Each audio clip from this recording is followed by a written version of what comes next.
Hello, I'm David Griggs. I'm President of the Royal Meteorological Society, and I'm here with Professor Liz Bentley, who's the Chief Executive. And we're here to talk about the launch of our new strategy for 2021 to 2023. So Liz, do you want to kick us off? Yeah, I think there's some really key elements to the new strategy, and we've got 5 strategic objectives. I think it's worth focusing on those to start with. So the first of those is a focus on the science in order to strengthen the science of meteorology and its applications. And we do that through a number of activities such as scientific publications, our events program, and some of the training that we deliver. The second of our objectives, strategic objectives, is focusing around supporting the profession, the people that work in meteorology, study meteorology, and have a career in meteorology. And we're here really to support and develop and empower them to support them throughout their whole career and their profession. The third strategic objective focuses more on those with a general interest in weather and climate. So we want to engage and inspire everybody who has this shared interest in meteorology. Our fourth strategic objective focuses on education and outreach. We work very closely with schools and teachers and education bodies, and we'll continue to do that. It's a real focus for us and one of our major charitable activities, but also work through our public engagement to educate the public at large as well. So we will be focusing on that over the next 3 years. And then our final strategic objective really recognises the strength of the society with its independent and authoritative voice on the topic of meteorology and the work that we do with policymakers and decision makers, and to support the profession of meteorology with that strong voice that we have in this field. So yeah, what about you, Dave? What have you noticed in the strategy that was of interest to you? Well, I don't have a lot to add because you've covered it fairly comprehensively. I think the first point I would make is that this is really an evolution rather than a revolution from our previous strategy. We did a thorough review of the previous strategy, and if it ain't broke, don't fix it. And I'm a firm believer in that. And clearly, the people who developed the last strategy did a good job. So it really is just an evolution. A couple of things I would just sort of highlight is really upping our, not exactly our communications, but how we speak out on issues around weather and climate, and really being a more prominent voice in that field. We are an authoritative voice, as you said, and I think we can step up our game in that. We don't want to be get involved in the politics of this, but we have the scientific underpinning of a lot of these decision making, and I think if we can be much more proactive in our communications. Another one is really around the impacts of weather and climate. Obviously, we cover the science of weather and climate and so on, but the impacts of weather and climate on society as a whole, and all aspects of society, in our working life, in our home life. And so really to start to focus on how weather and climate impact with a lot of other things on our daily lives, I think is something we can really emphasize. And then finally, I'd just like to point out, obviously, COVID has been a dominant factor this year and will be in the coming year.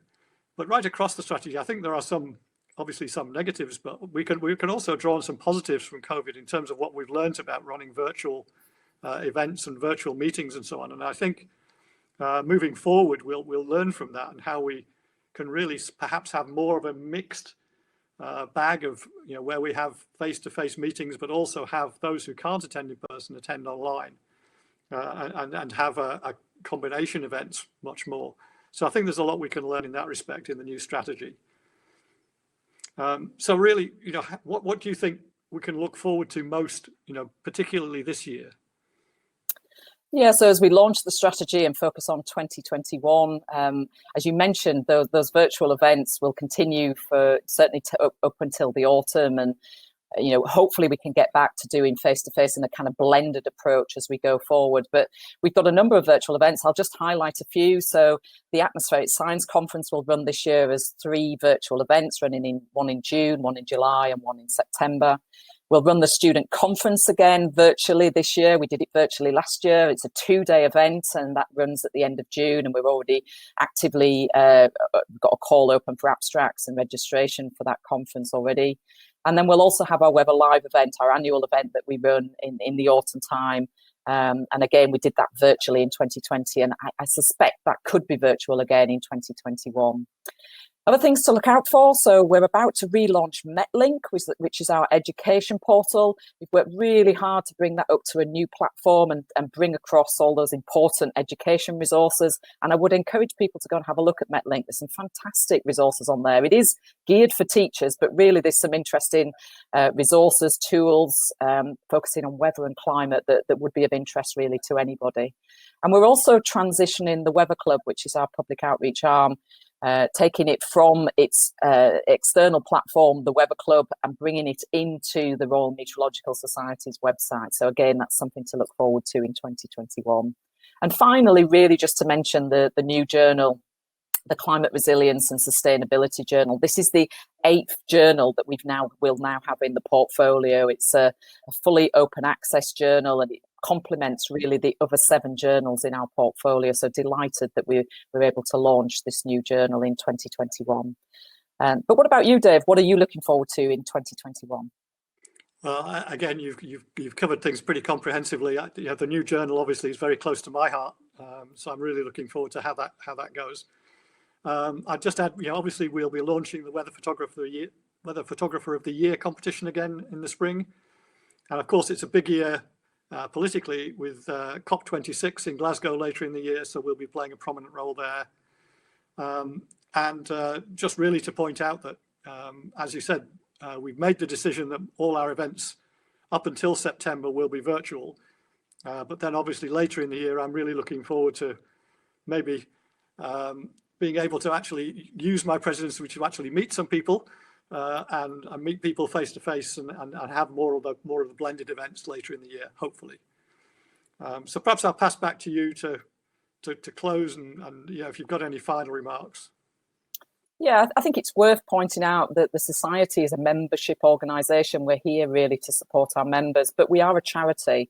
And therefore, everything that we do really is for the benefit of everybody. And, we're very, very mindful of our charitable activities and some of the really important work we do around that. And we're really grateful for the support we get. We have over 300 volunteers who support across all of our activities. And without them, we couldn't do the work that we deliver. And we're working with those volunteers, again, to deliver on this next 3-year strategy.